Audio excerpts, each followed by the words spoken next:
Hello, everybody. Glad to see you. Thank you for coming. My name is Norris Knight.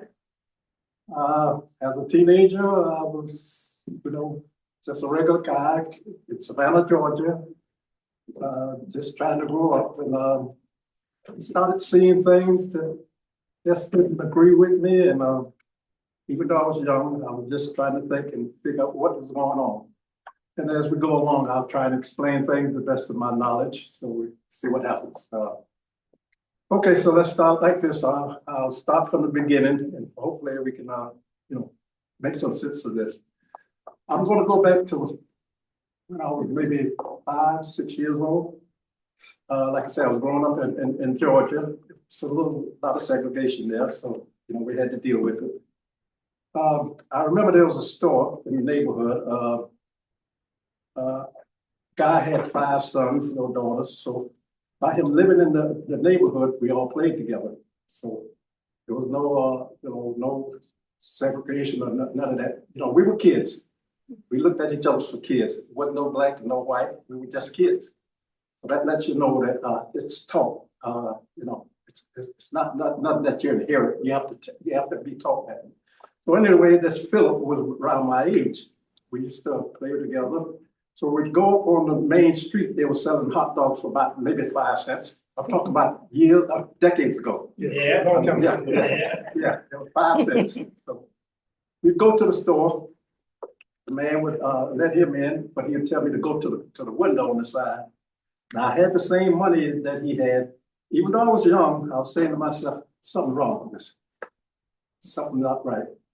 So, as we went on, other little incidents happened that I went to the grocery store with my grandmother. I'm like 9 years old now. Went to the grocery store with my grandmother. So they say, go, you have to go. There was no if and ands. So I'm following behind us. She walks in the store, I'm walking in behind her.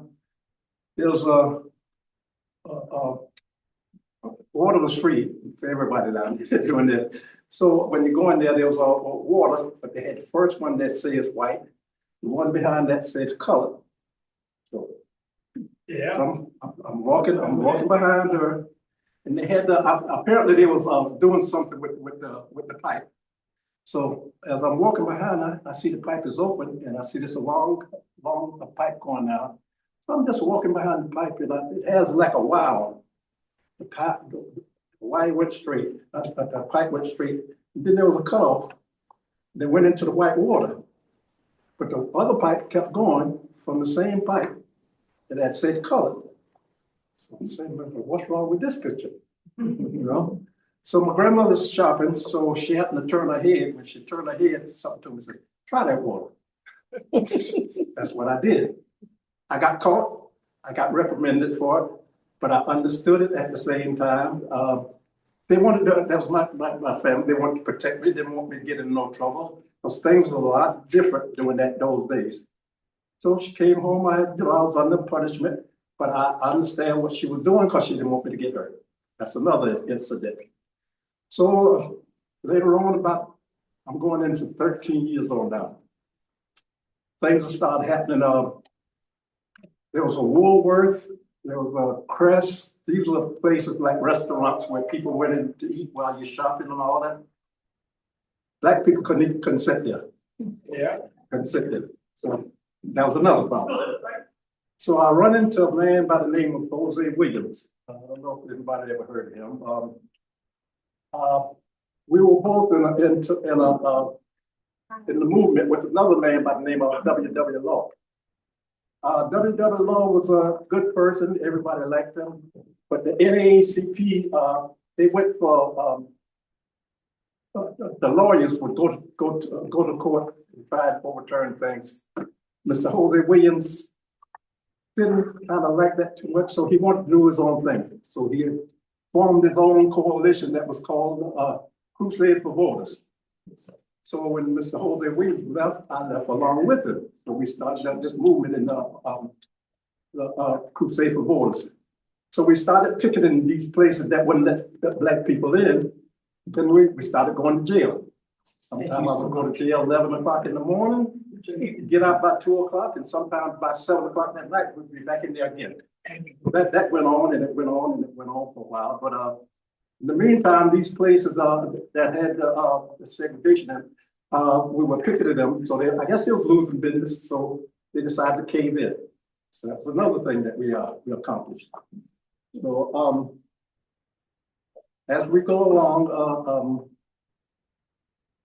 like I said, I was going to jail so much I can't count all the time. So it was just, I just had a dream that things should be better. I knew something wasn't right. Even though I was young, I knew it wasn't right. So it kept going, and Dr. King must have got the word about Savannah. We had a pretty good movement there.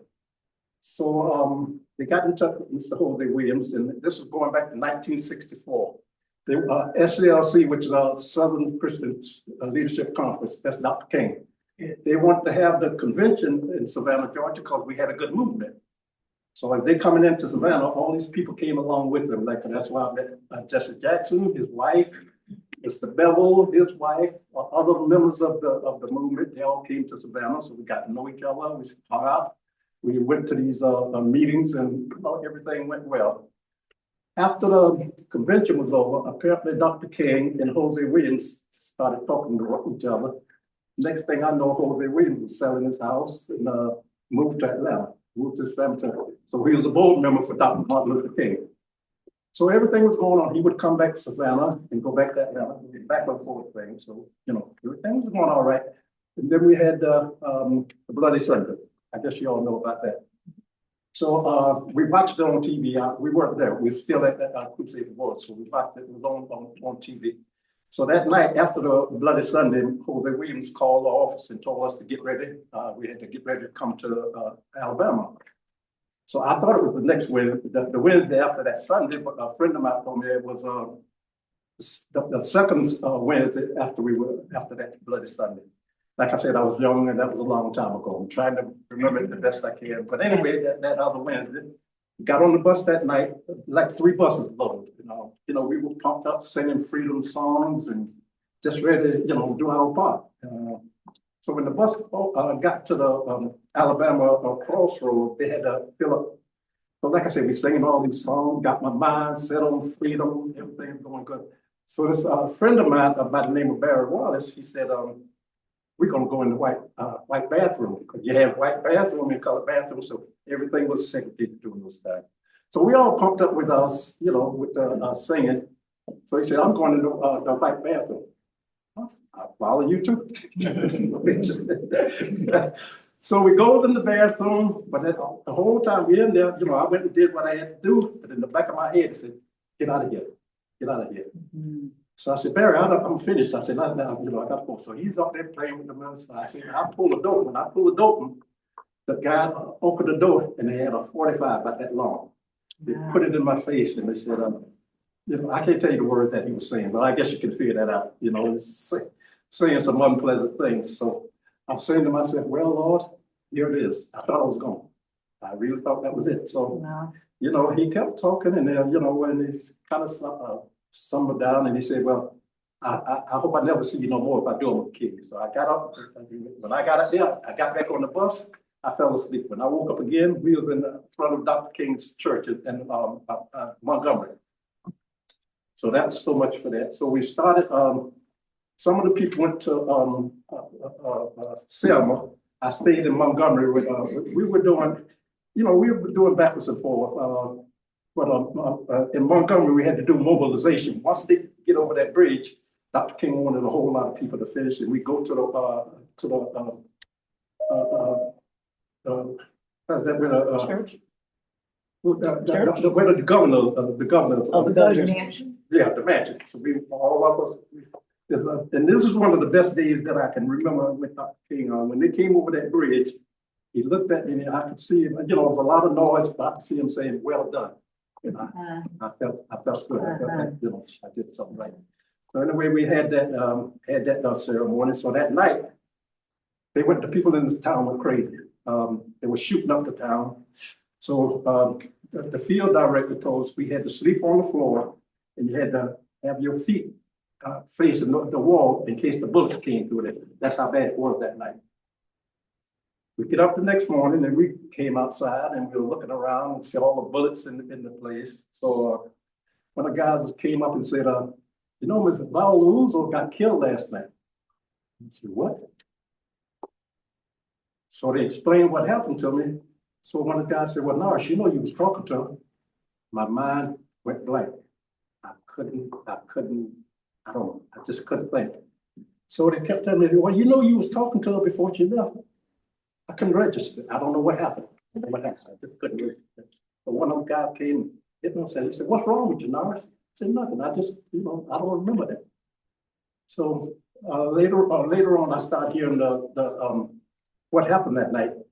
She came up to me and started talking to me. If you ever saw that movie about Paolo or whoever did the movie, they did the homework because what they had in the movie is the exact thing that she said to me. She came and said, my name is Paolo. I'm from Michigan, and I came to see if I can help with the civil rights thing. And she just started talking. She told me about her husband and the kids and all that. So she finally said that the husband was thinking about separation because they didn't want her to come. So she said the son wouldn't talk to her. The daughter told her, well, why are you breaking up this family? So, you know, they were really against it, you know.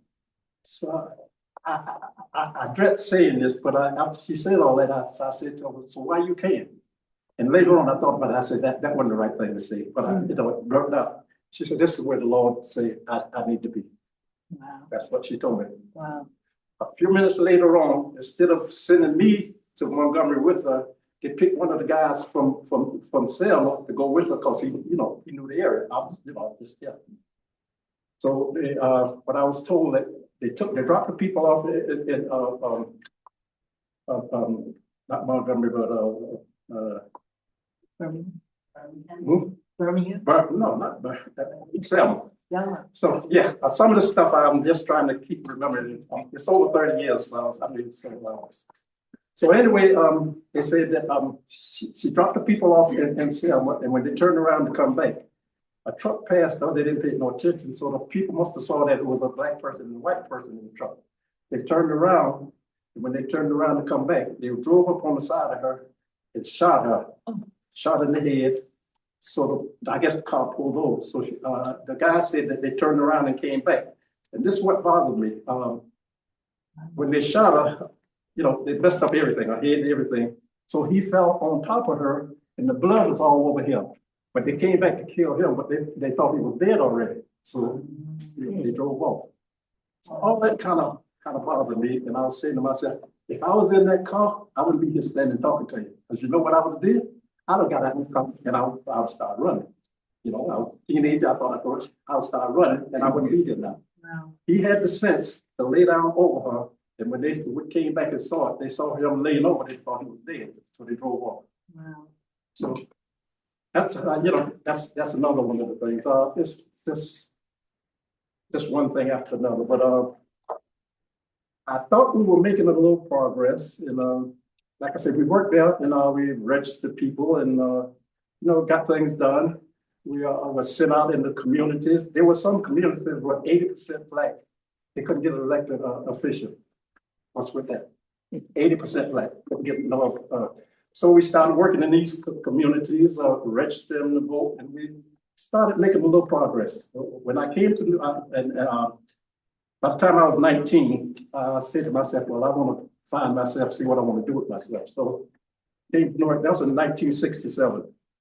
I didn't go back to Atlanta until 2017. They have the buses that goes from Atlanta and it goes to all these places where we demonstrated and made a difference. So I went on that trip. We left Atlanta. The first place we stopped was Birmingham. As soon as I got off, by the way, if you're ever in Birmingham, go to the museum, please. It's a beautiful place. It's a beautiful place. They had just built it. They didn't put the grass down yet, but the place was open. So the lady told us that, you know, you can take pictures, but they couldn't if they flicked it, they couldn't do that. So anyway, we went in there. But before I went in there, when I got off that bus, the first thing I did, we went across the street to the 16th chapel. That's where the 4 girls got bummed on. I just looked at it and then I went around the side and went down to the cafe. Like that's where they were coming from when they was going upstairs when they got bombed. So I just stood there and looked at it and I said to myself, why? Why? Yeah. And I don't think nobody have the answer to that yet. These are 4 little girls. Now, another thing happened with that. As a matter of fact, that lady was here. Her last name is Martin. There were 4 girls. So the mother and the other lady were sisters. So the lady came by the mother's house and said, well, we're going to take her with us. We are going to church tomorrow. She said, not this week. That's all she said. Gwen. Yeah. My mother told them, not this week. Yeah. So when I spoke to her this morning, what was that, about 2-3 years ago? Yeah, she came and spoke She here. did, yeah. 2 years ago. So I asked her while she was this. I said, well, why do you think your mother? She said, up until this day, I could never figure it out. It was just one of those things. The mother just said, not this week. Now, why? Nobody knows up until this day. Nobody knows. And had she went with those girls, she wouldn't be here. You know, it's just a lot of stuff was going on down there. So anyway, we worked in different places. I traveled of Americus, Georgia, Waycross, Georgia, Columbus, Georgia, you know, Alabama, and all these different places. And so we got things done. We got the people registered. And one thing I'm glad for was Jet Magazine. Any people of color that know about Jet Magazine? Yeah, all right. That was the dictionary to everything. So every week I would get that Jet Magazine and I'd see certain like people getting to be males, you know, different things. So I felt good. I felt like, you know, we did something and it made a difference. So things were going all right. And lately, people, we're going backwards. Yeah, so we're going backwards. So we have another problem here, and we gotta find a way to deal with it. You know, it was dealt with back in those days when things were really hard. We have some laws to halfway protect us now. We didn't have all that, but we made a difference. So if we could do it then, we can do it now. The problem is we have to sit down, talk to each other, communicate, understand each other, and realize that we can disagree without being disagreeable. I think that's one of our problems. Yeah. You know, we you know, if somebody says something you don't like it, you know, we're different. Everybody's different. We all, you know, we're not the same. We're a little different. But if you can say to yourself, well, that's the way they think, and this is the way talk about it. You'd be surprised what you can get done. You know, but we're not doing that now. So that's another problem. So what we just gonna have to do is, like I said, sit down, talk to each other, disagree without being disagreeable. There was all right, let me go back up a little bit. There was a situation with the movement now. I was with the Georgia part of the movement. There was a Chicago part too. They all came down. We had a workshop. We were talking and everything, and somehow or another, I don't even remember what it was about because I was young. The Chicago group and the Georgia group got into a little, you know, little disagreement, and they were arguing. And I'm looking at Dr. King. Didn't say a word. I'm saying to myself, why he won't get up and stop this? Didn't say a word. So they talked and they talked and they talked. And after it was all over, we had a little, you know, little break. So when we came back, got up there just as cool, and they started talking. And he was explaining how it's not a bad thing to disagree, but it's a really bad thing to be disagreeable. Right? That's the difference. Not just disagree, just being disagreeable. That was different. And that kind of calmed things down. And you know, said to myself, he's a smart man. Because I was, you know, I was really teed off. I'm saying to myself, we're here trying to fight for freedom, and we're attacking each other. He didn't say a word. After he thought about it, he came back and he straightened that out. So, you know, like I say, we have problems now. If we don't sit down and talk about it and be able to even disagree about it, how are you going to fix it? You tell me. I don't know. But if we did it then, we can do it now. We just have to, you know, buckle down and realize what's in front of us. And when you see people, or see this thing about people taking the black books out of schools, I got one question, why? Can anybody answer that? Why? That's the only thing I'm asking. Yeah. Why? Can anybody answer it? They don't want us to read about our history. There you go. Tell the truth. There you go. Tell the truth where it is. Yeah, but that, like I said, we have to work on that. And the thing that's bothering me right now, like I said, we have some halfway laws. It doesn't seem to bother us, and that bothers me. Ah. You know, all we got to do is sit down and say, we have a problem, how are we gonna solve it? And work on that. But it doesn't seem like it's bothering us to not talk. I'm not saying everybody, but as a group of people. I don't see enough, you know, well, I don't like this, I'm angry about this. Tell me what's going on. Nobody's saying that. We gotta stop that. I will say with No Kings, there were 8 million people across the country protesting, so it's not like nobody's doing anything about it. It's getting bigger and bigger, that people are protesting what's going on. I'm so glad. And it's getting worse and worse. It is, it is. I'm so glad to hear that, but like I say, like I say, I lived in a different area in life. Things were really bad during that time, you know, you had to be careful about everything. Now you got a little bit of leverage, I'm not taking advantage of it. Let's all of us get up and say, you know, why? Again, same question, why? You know? We got to deal with these things, you know? I have a question. Yes. Do you think that young people today, white, black, polka dot, You know what? understand this? Yeah, well, they don't because, you know why? I can explain that. Please do. We lived in a different era. Yeah. They didn't have to go through the stuff that we went through. Exactly. So they think that everything was always like it was, and it wasn't. It was far from that. But you can't tell them that. They're just saying, well, somebody came, when I was going to say, you know, say if I was in the store, a white guy might come up and slap me. If I go to fight him back, I might get arrested. You know, that's how bad things was. They don't understand that. So, you know, they can't comprehend where we are now because they don't understand where we were then. And they don't have the books to even read about it. And that's the problem. See what I'm saying? Yeah. They can't even read about it. But there was no books. Yes. Yeah, I think about when you talk about when you're putting the water, your grandmother chastised you about drinking at the wrong drinking fountain. I don't know how old you were. You said about maybe 7, 9 or 10 years old. Well, 7 years before that, Emmett Till had just whistled at somebody and wound up being killed. So grandmother had to think about these kind of things and talking about, thinking about what you're doing. You could wind up like that also. Like I said, I got reprimanded, but I was young, but I understood because I know they love me. They didn't want me to get killed. You know, things were happening down there. They didn't want me to get killed, so they wanted to tell me, you know, just be polite. Don't get yourself in no trouble. You know, I want you around. You know, I understood. That's why I didn't.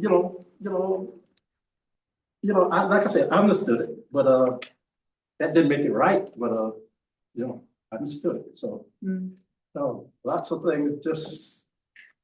It was just so hard back there. And if there was something that these kids can learn about how bad things were back then, maybe we all can get up and do something about it. But they don't know, and they figure this is the way it's always been. And they don't know how far they are wrong. They just don't know. So until we get a way that we can teach them how far we came, maybe they can help us from going backwards. Because as far as I'm concerned, we're going backwards now. Going backwards. I just don't understand. And like I said, you said people are talking about it, but I haven't heard anybody explain to me why was it necessary to take the black books out? Why? I still got the same question. Why? Knowledge. Take away knowledge. Kids are already getting shortchanged as it is.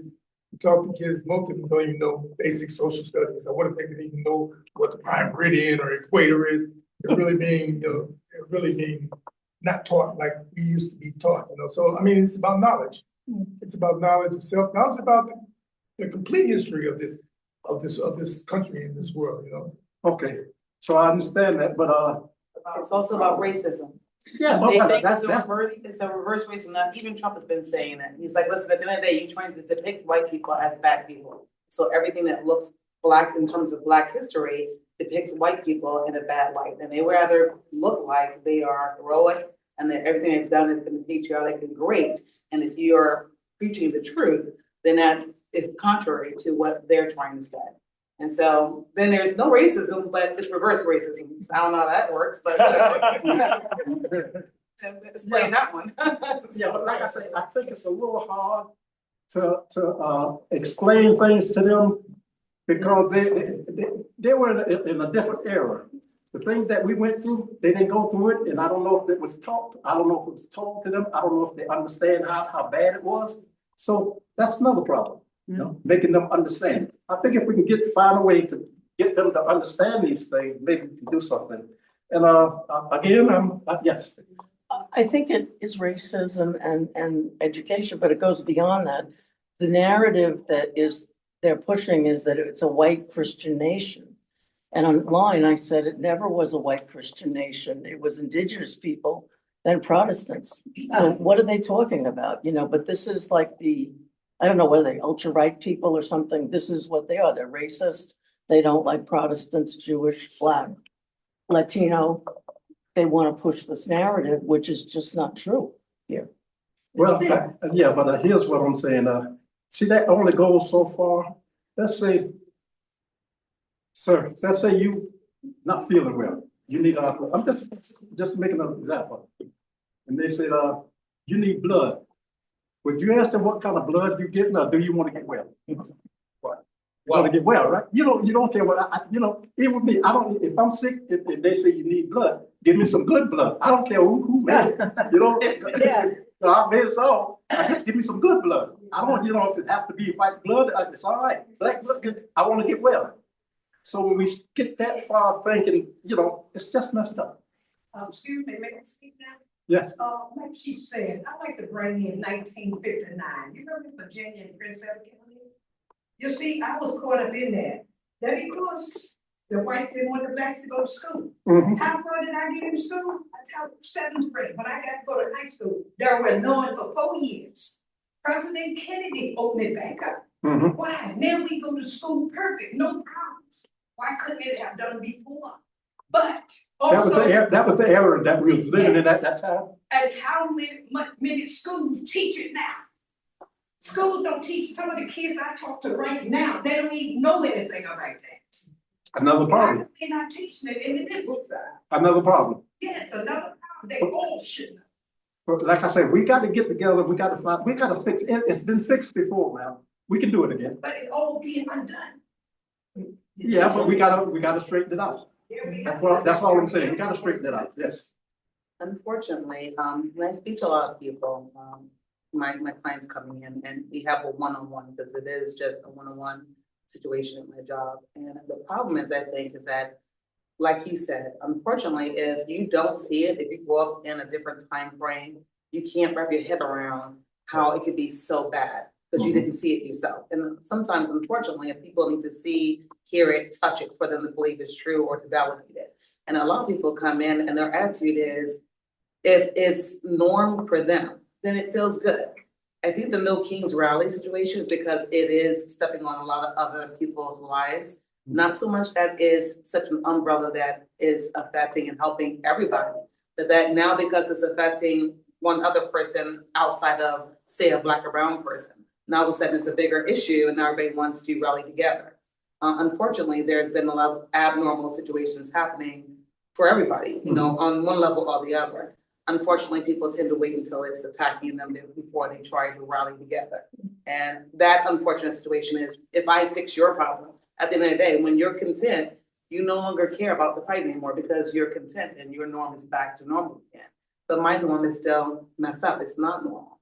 I had just to give a quick example now to share with you. I have a client come in, Jewish man. And he says, so Peggy, if you came into $1 million, would you stay in a low income, increased crime area, which is not where I live, but even growing up here, born and raised in Long Beach, and as far as I was concerned, the Black community was a great Black community with a lot of workers. We all do really well, all had the same kind of mentality, raising the children the same way.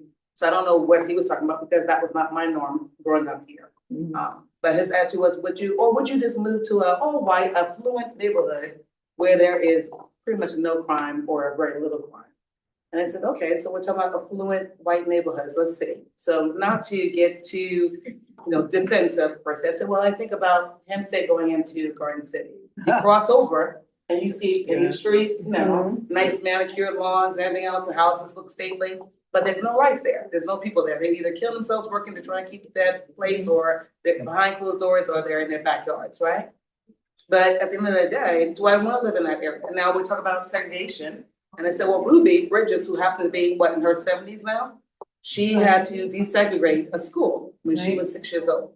She was walking through one of those said white affluent neighborhoods with all those adults spitting on her, calling her the most vile names, a 6-year-old child. Where was this at again? 'Cause I- Ruby, wasn't, what's the was she? Ruby, Bridges. Bridges. Yeah, what she was. Ruby Bridges. It's right in the school, the young black girl who integrated the school. Yeah, but where? She was the first one. I forget what school it was. Alabama, or somewhere in the south. So, All right, but the reason I'm asking that, because I have another story to tell you just about like that. But Okay. that was an affluent white neighborhood. Mhm. I said, what's also happening in white affluent neighborhoods? Well, we have people who are mass shooters. We have, people who are doing all kinds of crime. Crime is crime wherever it may be, whoever might be committing it.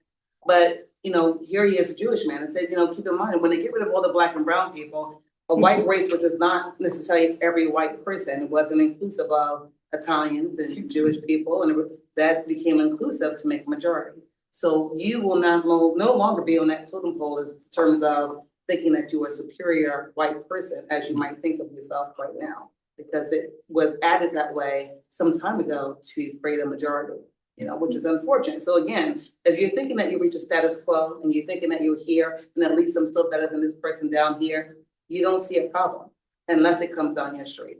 It's not going to affect me. Some people, unfortunately, like servitude.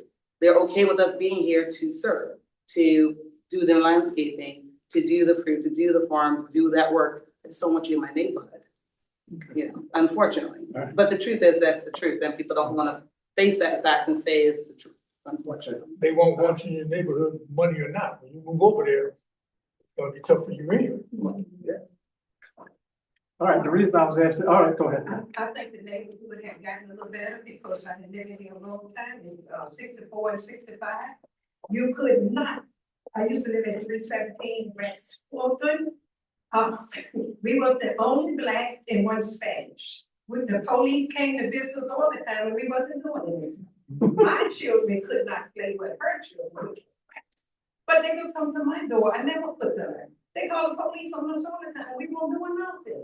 So finally the police got tired. And it took time.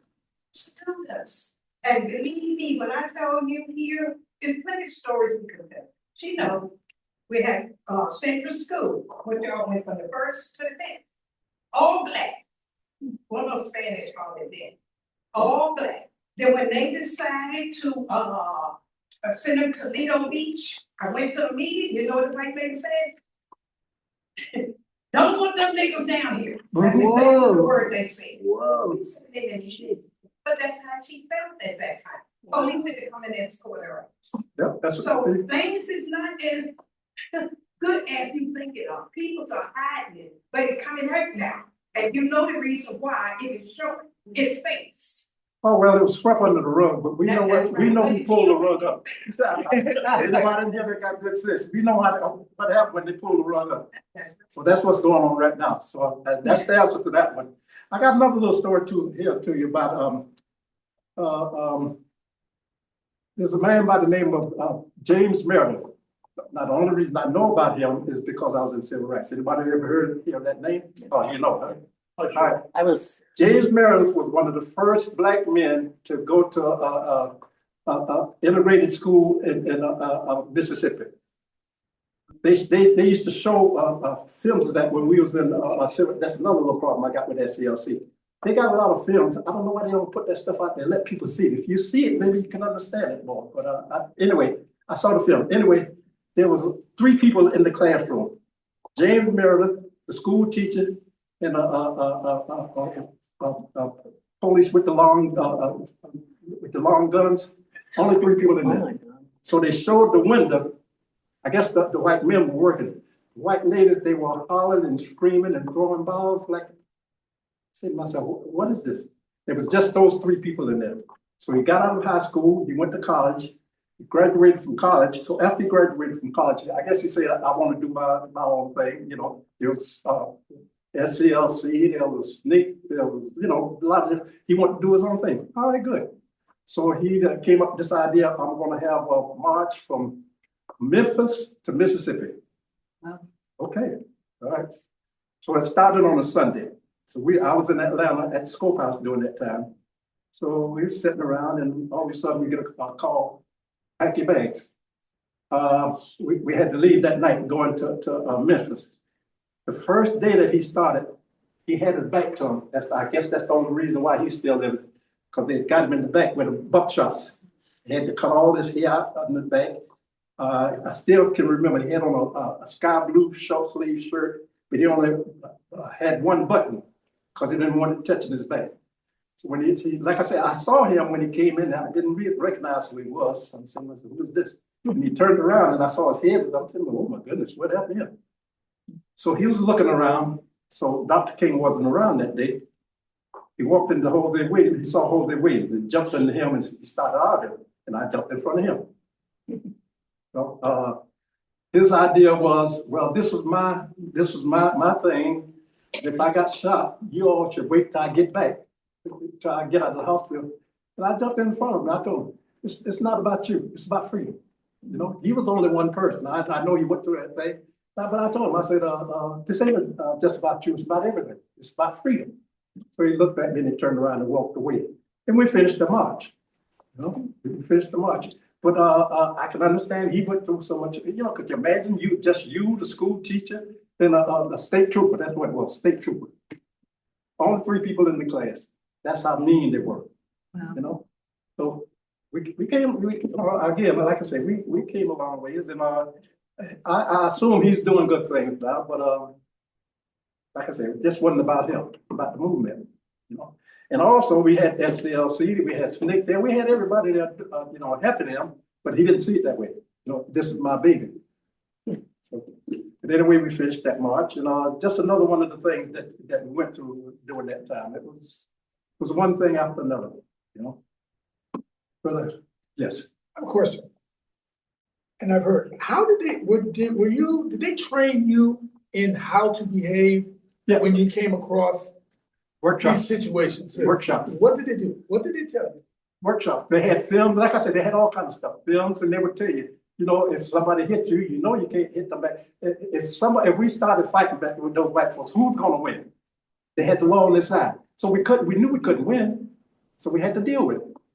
You know? And another thing, like I said, there was workshops. They would teach you how to do this, how to get down, you know, all these other things. But it was something else. I don't know how I made it, but I thank the good Lord over here, you know. It was rough. But we just have to put our pants on and keep moving. If it was done once, it could be done again. But we have to get our heads together. You know, get our heads together and keep our eyes on the prize. Yes, ma'am.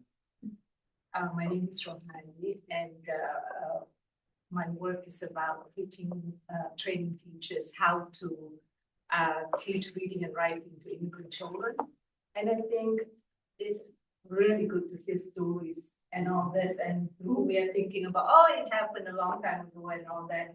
It's between black and white and all that. I'm not in those categories, but it happens, and it's going to happen because haters are going to hate. And so I think it's very important. Like just last week, I was thinking, oh yeah, this is such an affluent area and all that. When just a short story, and then I'll give some maybe solutions that I have done, if you don't mind.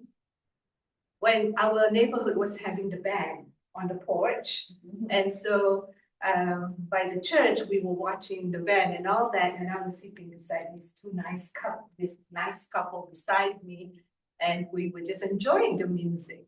And this lady just came with another person, and they started parking their bicycle in front of the couple.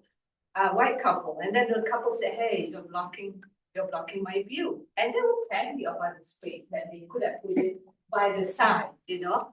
And she just lifted it and put it right in front of me.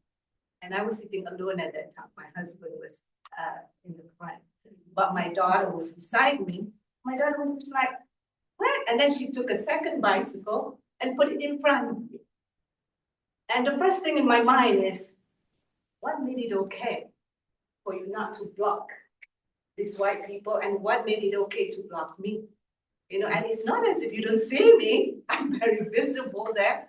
But then I thought, you know, I bit my tongue, and my daughter said, oh, you're blocking us. And she looked at that, and I said, oh, yeah. And she looked at me, she said, bully yourself. Oh, and then I look at her, and then my daughter knew my temperature was going up. And she said, it's okay, Mama, I'll move it. And so we moved it, and she didn't even apologize or anything. And later on, I found out she worked for the museum where the concert was taking place. And I really wanted to go in and say, you know, this is not the way to behave. But then, because my mother-in-law lives on that block and on the board, and I just don't want to create one. And so many things like this. I've been in the US for 4 decades. I came here to study, and unlike the Trump's assumption, and many people assume, oh, they like to come to the US because US is wonderful and all this and that. I call myself an accidental immigrant because when I came, I wasn't planning to stay. I had a contract. I'm supposed to go home and teach, but then I met my husband, and the rest is history. Love takes over. But throughout my 40 years here, I've been thrown water balloon, and I've been called names, and I've been also the biggest one, which turned out to be good, was I took my students at the school to go on a field trip and to ride a train in a Midwest town. And we were not allowed to ride the train because the person thought that we had bomb on us. Wow. And I was wearing this, and I had my third graders. I was the principal. Wow. And said, this is a very nice day and everything. And then somebody said, oh, Rohani, somebody's calling for you. And I went to him, and I thought it was just a beautiful spring day, you know, and he wanted to say something. And with a booming voice, and he said, are you going to kill me? Whoa. And when that question came out, and I'm just like, oh my God, we are in that area. And I forgot because the other people were nice. It's only this person. Wow. And then when I said, why do you say that? He said, your prophet Muhammad said, kill the Christian. Are you going to kill me? And I had like 35 students, Muslim students with me. And I had parents, and I only have 2 men in that group. And so I'm just like, okay, guys, get in a circle and all this, and trying to deal with this person.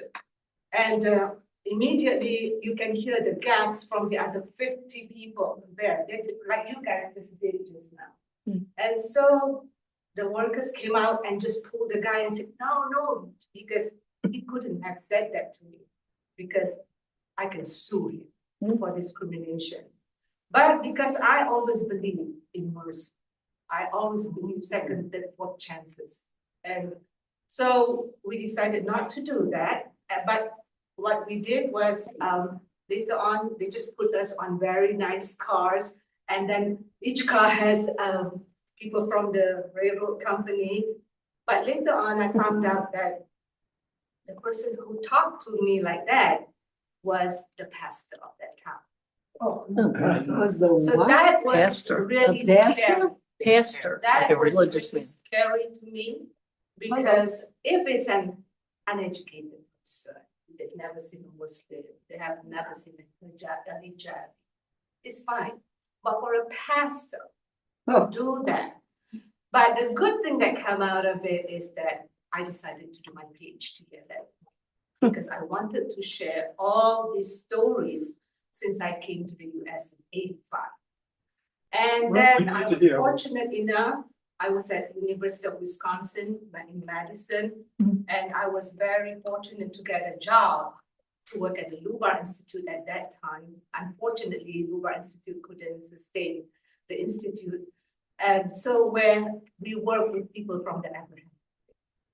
And I always, whenever I do programming, I include people who are not from that faith as well. Because we are all human. Regardless what it is, we are brothers and sisters. And I always come up with that. And I think education is the key.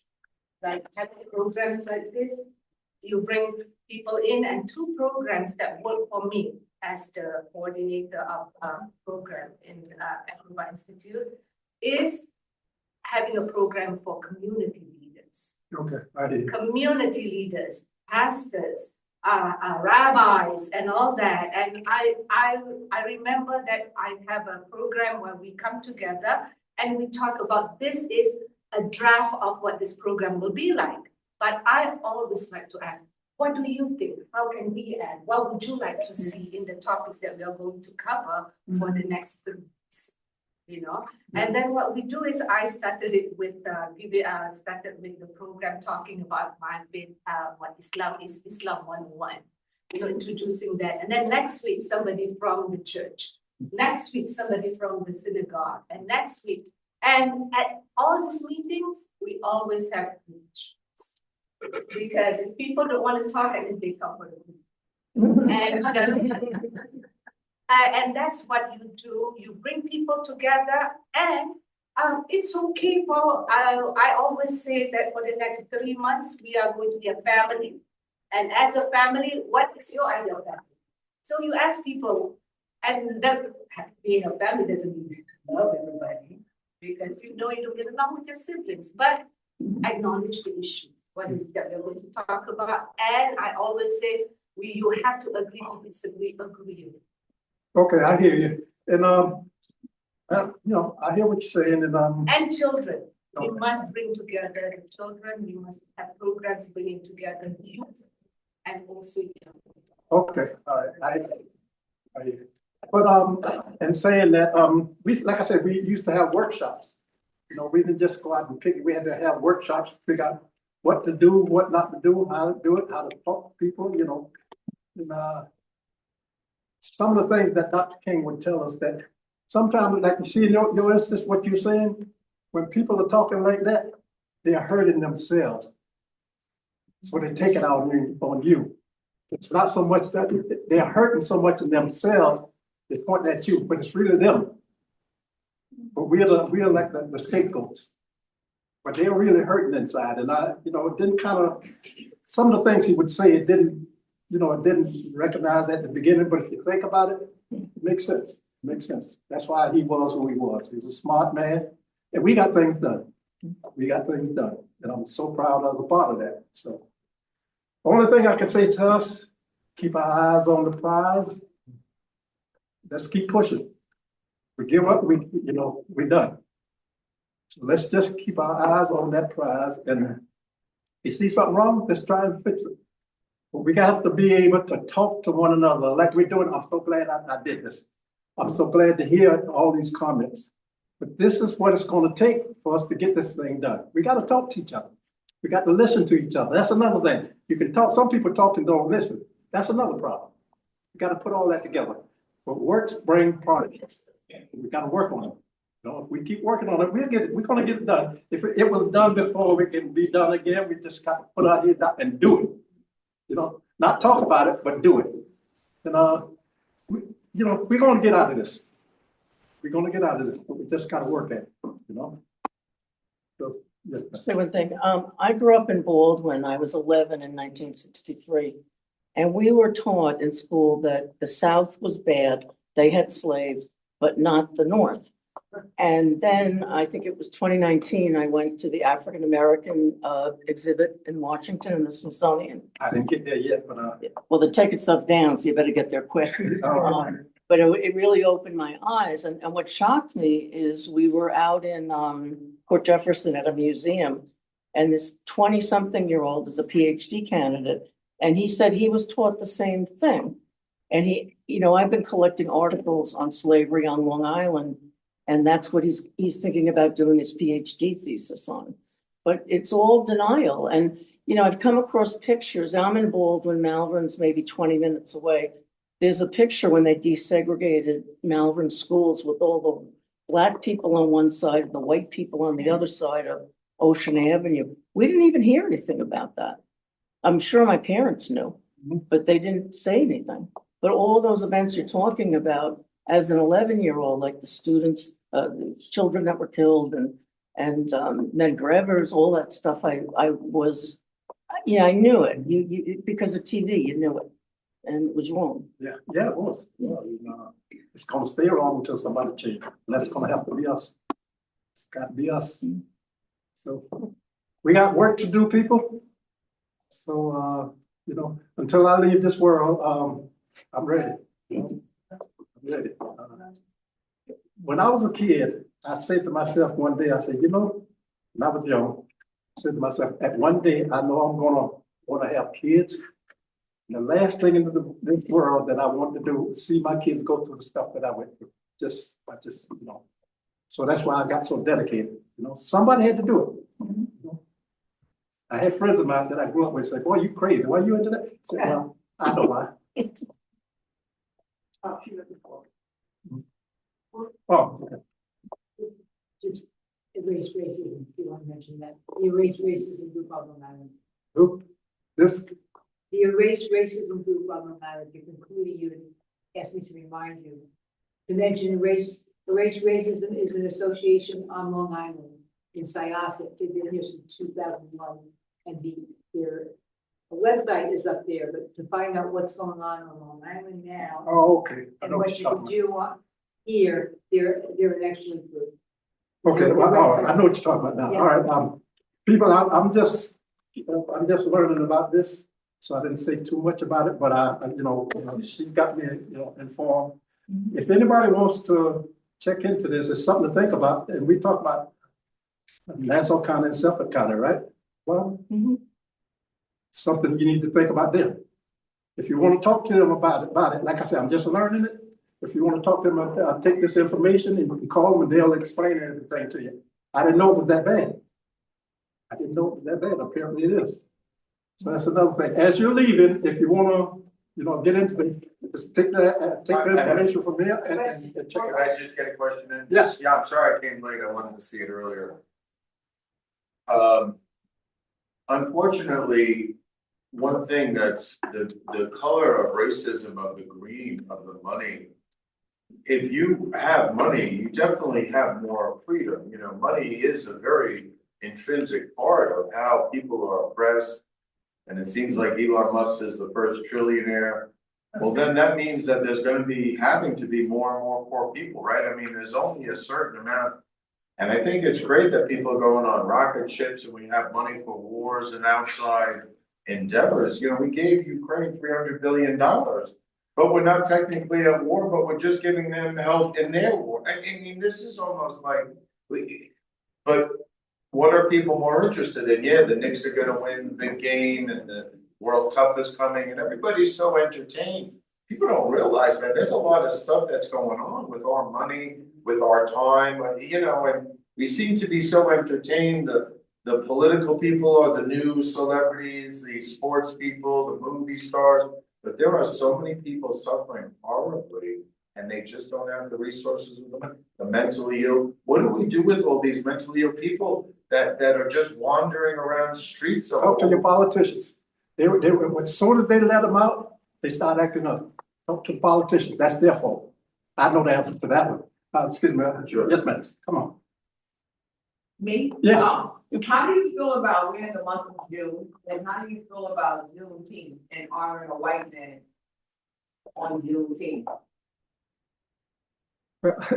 That's a good one. That's a good one. I'm not sure of all the details about it, but it seems a little strange. No black people are doing nothing good. That's what I'm saying. I mean, Juneteenth is what we know for what, emancipation, right? Yeah. 1868 is when we supposed to have been free, but still didn't take to another whole year before some of the black people knew that they were free. And we got so much to talk about on Juneteenth. There's reparations that is being talked about today. They're trying to give out $800,000 to black people for it. But to have this day and to know that it would be a white man that would be honored on Juneteenth. So what they're saying is that there's no good black people around that we can That's, honor? I don't know. That's the way I'm taking from what you Yeah, said. I They're just saying- want to know how to do it. You think it's okay to honor a white man on Juneteenth Day? Or should we be looking for somebody like yourself, who's a civil rights leader, who's walked with Martin Luther King, who's paved the way for us, and should we be honoring you? I'd like to say yeah. I'd like to say yes. But I'd also, all right, but I also am gonna repeat myself. Why, are there any good black people that doing good things? Yes, it is. Okay. And I just want to refer to her. Let's go back to Harriet. Did she walk all the people to Canada? She did fight crackers that hit us. Mhm. So he might have done something great for the MLK. So All right. I see no Okay. reason why not to honor where honor is due. Okay. Because she may have kept 30 at that center. Oh, And yes, I go there. I've been there many years and done many things. Okay. but not honored. Honor is come what is due. Now today, Not on Juneteenth. we I we just think cannot. that's a day where black people should remember, so Remembrance Day of what we came into as our freedom. Whether we walked in that with white people, Indian people, whatever, but it's about us. I think it should be a day about us. But let me just say, it's so much interracial, so how can you say strictly all that? Yeah, but not We on got so much. not on that freedom, not the 18th, it wasn't that, that history is nothing to do about Oh, yes, it who is. we came in to the history. We need to look at history now. We can't. But great conversation, I'm glad we can dialogue, we, like you said, we can agree to disagree, or we can agree. Yeah, that's true. We can disagree. Well, the only answer that I can give to that, it's a complex situation. And how you get to it, you sit down, you talk about it, and you try and figure it out. That's it, talk about it Talk about among it. everybody, gotta talk about it. You know, we don't just have to sit down and say, well, okay, let's talk about it, figure it out. It might be the right thing, I don't know. It's a complex situation, I don't know, you know. But we talk and see what's the best situation and go with that. That's the way I look at it. Who is being honored? What That white man can go there. I mean, is it? So the MLK Day is having Juneteenth Day, and there's nothing wrong with him being honored, he's a great man, I worked with him back in the 90s. I'm not taking anything away from that. All I am is just proposing a question. How do you feel about honoring on Juneteenth? He can be honored any day. He can be honored any day, even in June. But on Juneteenth, I asked that question. Like, we can honor, I take nothing from Moody. Moody was there for me, gave me moved me up. I was the only female in a water truck inside the city. I believe that he deserves it. I just don't believe it should be on Juneteenth. Okay, I hear you. Can I ask you a question though? Yes. How many, is he the only person that's being honored? No, Devin Parker is also, Devin Parker as well. And he's a black president, and he's black, so he deserves it. But there's another black guy, which is Jacoby, and he's also the vice of president of the CSEA. He's not being honored. But I'm looking at Juneteenth. I'm not looking at the honors or the honorees. I'm just looking at the day. That's it, the day. That day is sacred, that day means a lot. I listened to my parents talk about it. I listened to, my grandmother when she was telling the story through it, and then, just to come up on that day, we got so much to talk about, so much on that day. And then you sit in that day. Well, this is the 4th, it's not here yet. The only thing I can say, maybe we need to talk about it some more, just like I've been saying from the beginning. That's exactly what we're saying. We should have all talked about it in the beginning, but the board wasn't able to talk about it. So we all should talk. Well, I don't understand that either. Why would the board able to talk about it? You like the decision. You know, that's another little situation. You see what I'm saying? I didn't realize that until you said it. So I'm thinking that the board was all right with this. I don't. You know what? It is not easy. She knows how easy to get to the board to talk. Not easy. Oh, it is easy to get to the board to talk. It's not, Miss Lena. I wonder It's not. why. It's Miss not. Lena be there, but I got some people in here to tell you, it's easy to to get to the board. It's not easy to get to the board. Maybe for We're not, some people. I mean, I don't wanna talk about it, because it's not even about us, it's not about that. It's not about who's on the board, or who's Well, not, it is not on about the board. us because. It's about what I just said, the question. Can I just That was- respond? If you go to a city council meeting, the next one, you can bring it up then. I don't know what the date is. And it was Monday, which, I wasn't here, but somebody had said that same thing you said, they said, go over there Monday and, you know, bring it up, but I wasn't here for it. I wasn't in town enough to go up there and talk. Well, I would like to say that the city council is completely Republican now, Yeah. and also completely So white. that wouldn't That's hear right. it. And so at the end of the day, it's hard to bring somebody else into your home or to your neighborhood and say, you know, what do you think about my drapes or what food I have in the refrigerator, because they don't live your life, they don't live in your neighborhood.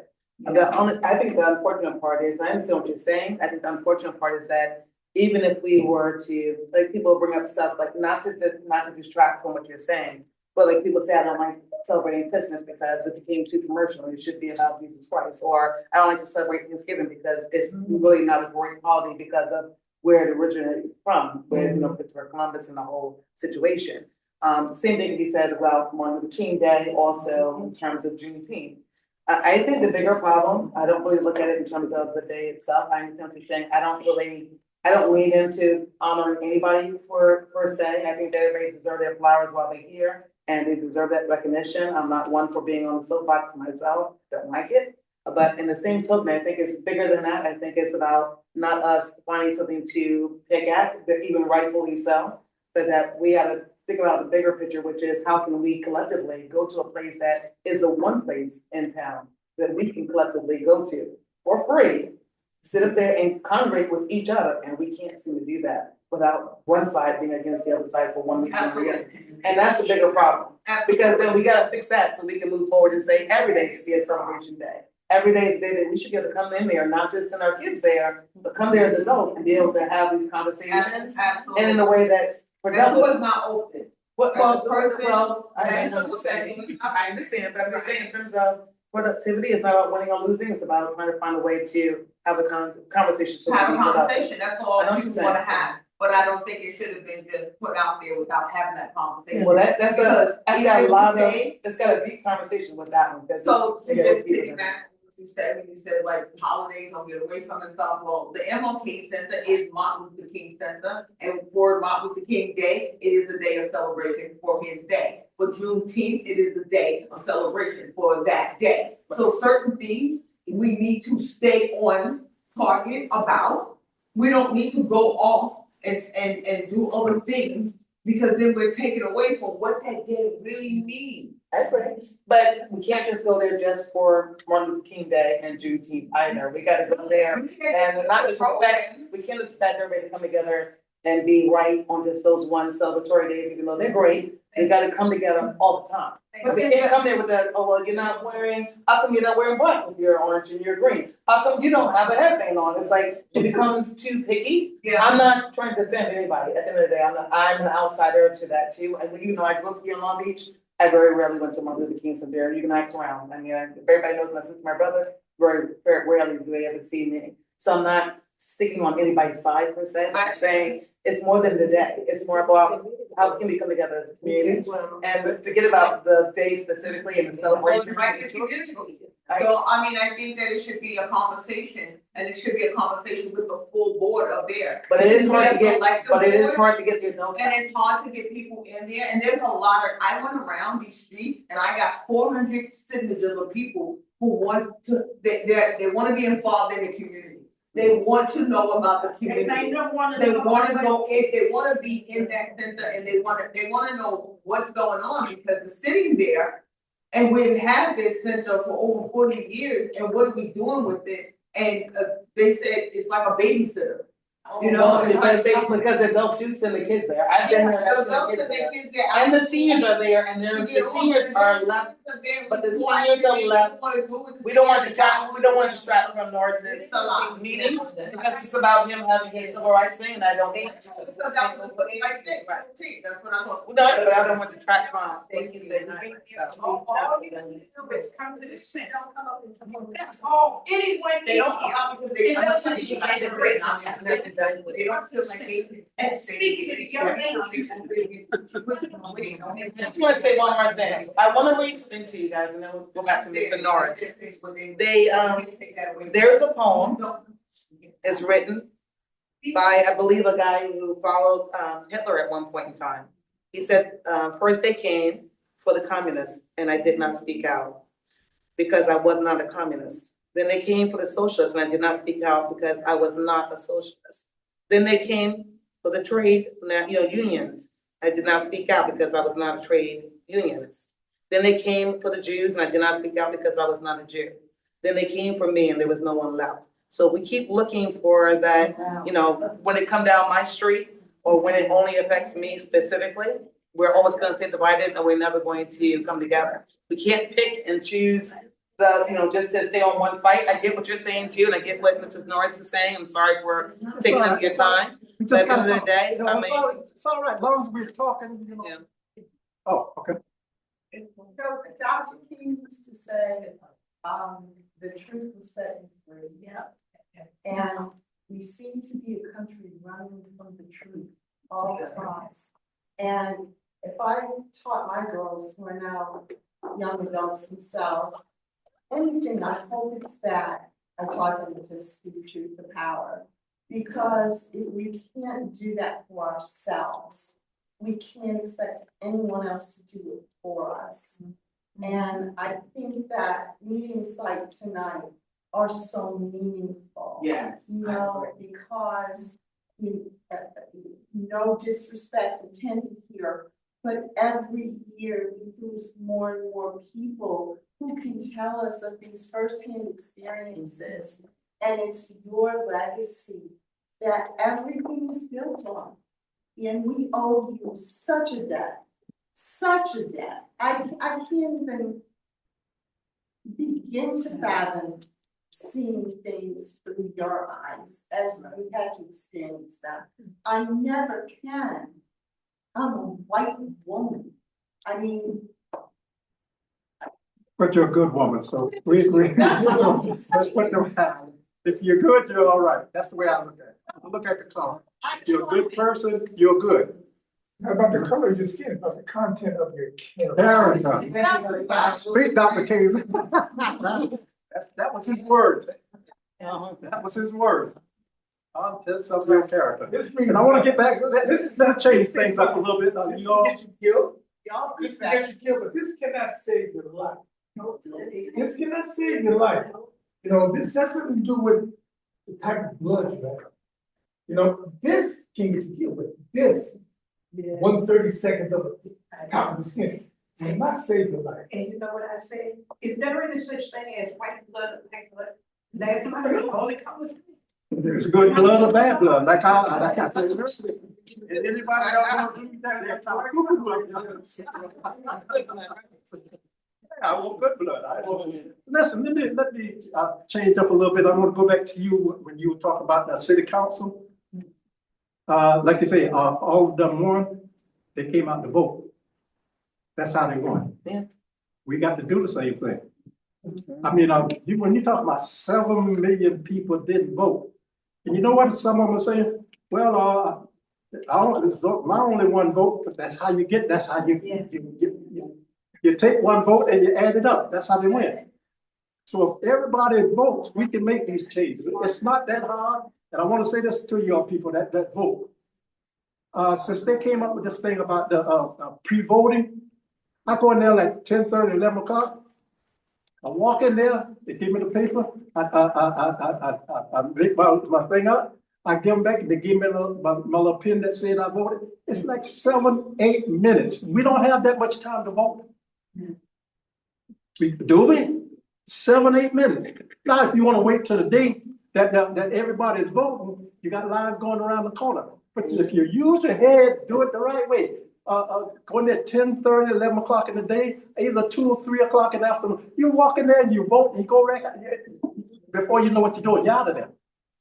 That's a good way and a bad way to do things. But we need to vote. We need to get people. We got to talk to each other, people, and tell them, well, did you vote?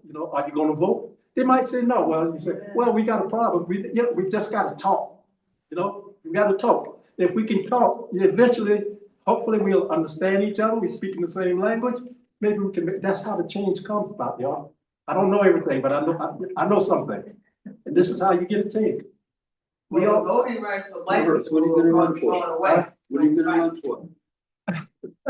I'm too old, but I got my, listen, I have my eyes on at least right now, 2 people that I want to run.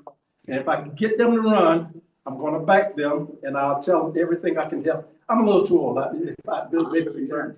No, but what I can do, like I said, I'm not dead yet. What I can do is I can coach them, because I've been in, like I said, I've been all over the South and everywhere. And we've gotten people, like I said, going back to the Jet magazine, there's some cities we went into was 80% black. We couldn't get a black elected official. What I'm saying to myself, what's wrong? But if you keep digging, talk to people, get them to vote, and now all those people that wasn't voting, they started voting. We got our sheriffs, we got aldermans, we got mayors, we got all this, because they voted. That's all we got to do is vote. That's all we got to do. But we got to talk to our neighbors. Well, you know, maybe they say, well, I don't believe in it. Well, you believe in living, you want to live right. You got to do something. Just get off your butt and do something. That's all we got to do. We got to wake up. We got to wake up and get busy and do the right thing. If you don't know something, oh, that's my son there. See what he's on phone?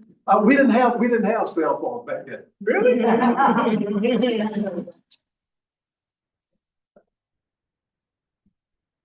But they have them now, so it's not, so they can find out things that we couldn't find out doing those things. The tools are there, they're not used. You see, that's all I'm saying about that, yo. You all right, sir? But I'm trying to make a point here. We have to get together, and like I said, when those people, when all those people didn't vote, that's why it turned out like it is. We get together, start register people, make sure they vote. We used to do that. Go and sit down and talk to people. Just talk to them. Let them know why am I voting? We want, because you want a better life. If you don't vote, you can't expect nothing. And We got to let them know this. I'm hoping that they're hurting a little bit now, feeling the pain, you know what I mean? I hope they're feeling the pain. That might push them to stuff a little bit. So we can pull that rug back down. That's pulled up now. And that's why the things are happening. So yeah, it was always there. See, I figure like this. Like I said, when we was in civil, things were bad and they got a little bit better. But what I didn't realize, they just swept it under the rug. It was still there. It's still there. They just swept it under the rug. And when the wrong person got in there, the rug came up. Yeah. Everything came out. We got to close that rug. We got to put that rug back down. And by doing that, register, vote, make a change. Simple as that. It's not rocket science. Just get up and vote, make yourself plain, and do what you have to do. Things will be better for all of us. And especially, like I said, I was a little boy, but I said to myself, one day I want to have some kids. Do I want my kids to go through this? And the answer was, heck no. Mm-hmm. So that's why I got involved. I didn't want to see my kids go through the stuff. It was terrible. It was terrible. The meaning. I mean, it made you feel less than human. Yeah. But you got to do that. If you do something, you can change it. But we got to go to work. We got to go to work. Whether it's 14, 24, 75, just do your part. Like I said, I'm too old to run, but I still got a little bit left up there, a little bit. If I can find the right people to run, I'm gonna make sure I'm going back.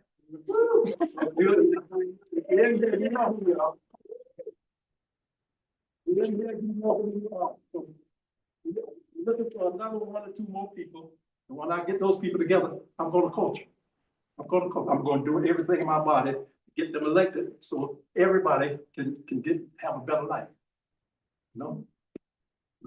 People, we got work to do, but we got to do it. We won't change. If we don't want change, just keep it like it is.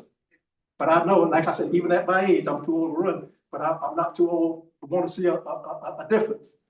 And to get that difference, we got to do the work. And the work is, if 7 million people didn't vote the last time, That's, as far as I'm concerned, that's a crime.